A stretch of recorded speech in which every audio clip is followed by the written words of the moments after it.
हर्यक वंश के राजा बिंबिसार का जीवन काल 558 बिफोर क्राइस्ट से लेकर 419 बिफोर क्राइस्ट तक था, जिसमें से 580 बिफोर क्राइस्ट से अपने देहांत तक उन्होंने मगध पर राज किया।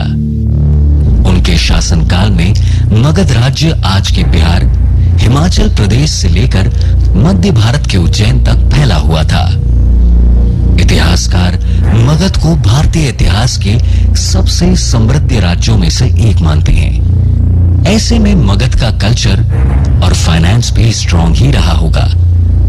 जिस वक्त में बिंबिसार ने भारत के एक बड़े हिस्से पर शासन किया, तब हमारे देश में सोने की कई खदानें पाई जाती थी। इस बात से अज्यूम किया जा सकता है कि बिंबिसार के राज्य में भी सोने की अवेलेबिलिटी और इंपॉर्टेंस काफी ज्यादा रही होगी। सिर्फ मगध नहीं, सभी प्राचीन भारतीय राजवंशों के पास ढेर सारा सोना था, और यही सोना अंग्रेजों को हमारे देश की ओर खींच लाया।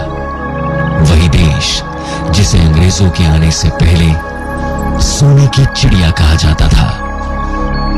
अब बात करें सोन भंडार केव्स की, तो आज की लोकेशन के हिसाब से ये गुफाएं बिहार के नालंदा जिले के राजगीर शहर के पास है। ऐसा कहा जाता है कि इन गुफाओं के गर्भ में मगध के राजा बिंबिसार का सोने का खजाना है। यहां इतना सोना होने का अनुमान है कि सोने का वजन गिनने में कई महीने लग जाएंगे।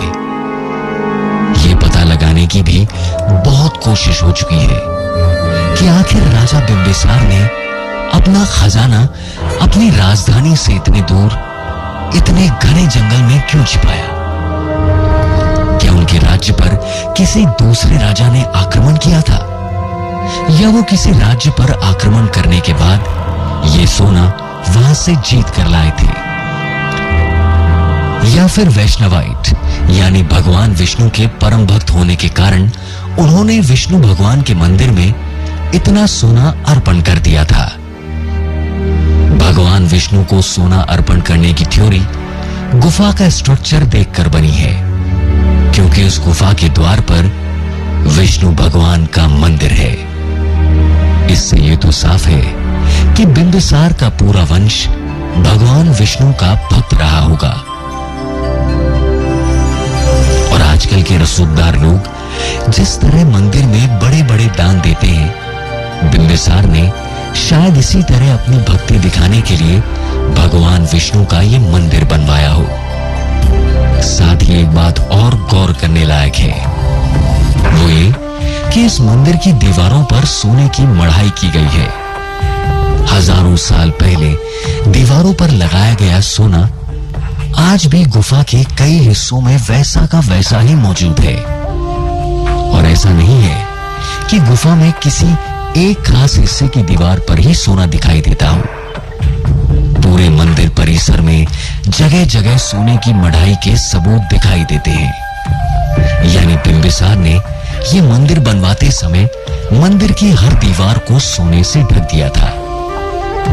इतना ही नहीं, अगर आप इंटरनेट पर इन गुफाओं के फोटोज देखेंगे तो आपको पता चलेगा कि ये गुफा ऊंचाई में तो बहुत बड़ी है, लेकिन उस गुफा का दरवाजा बहुत छोटा है। इस दरवाजे का परफेक्ट रेक्टेंगुलर आना नेचुरल नहीं है, इन्हें औजारों की मदद से बनाया गया है। इस थ्योरी में विश्वास रखने वाले कहते हैं कि अगर राजा को खजाना छिपाना ही होता तो वो मंदिर क्यों बनवाते, और मंदिर बनवा भी दिया तो इतना भव्य क्यों बनाते कि लोग मंदिर दर्शन करने आने लगे।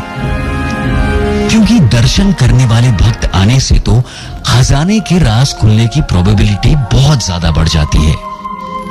यानी कोई ना कोई इस खजाने का पता लगा लेता, और शायद बिंबिसार को इस खजाने से हाथ धोना पड़ता, और कोई भी राजा अपनी संपत्ति के साथ इतना बड़ा रिस्क लेने की बेवकूफी नहीं कर सकता।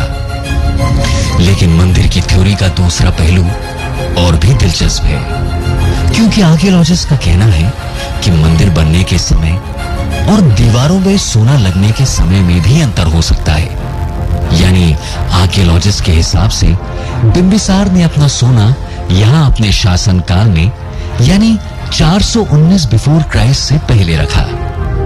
लेकिन मंदिर की मूर्तियों का आर्ट और डिजाइन देखकर यह पता चलता है कि भगवान विष्णु की ये मूर्तियां मौर्य काल यानी 322 से 185 बीसी यानी बिफोर क्राइस्ट के बीच बनाई गई हैं।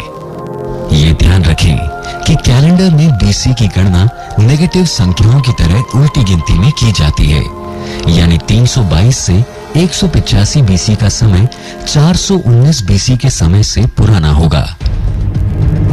ठीक उसी तरह जिस तरह -5 की वैल्यू -10 से ज्यादा होती है, यानी आर्कियोलॉजिस्ट की माने तो बिंबिसार का छिपा खजाना शायद मौर्य काल के लोगों ने खोज लिया होगा और फिर उन्होंने यहां मंदिर की स्थापना कर दी होगी, क्योंकि जहां से इतनी सारी लक्ष्मी मिली वहीं उन्होंने विष्णु लक्ष्मी का मंदिर बनवा दिया।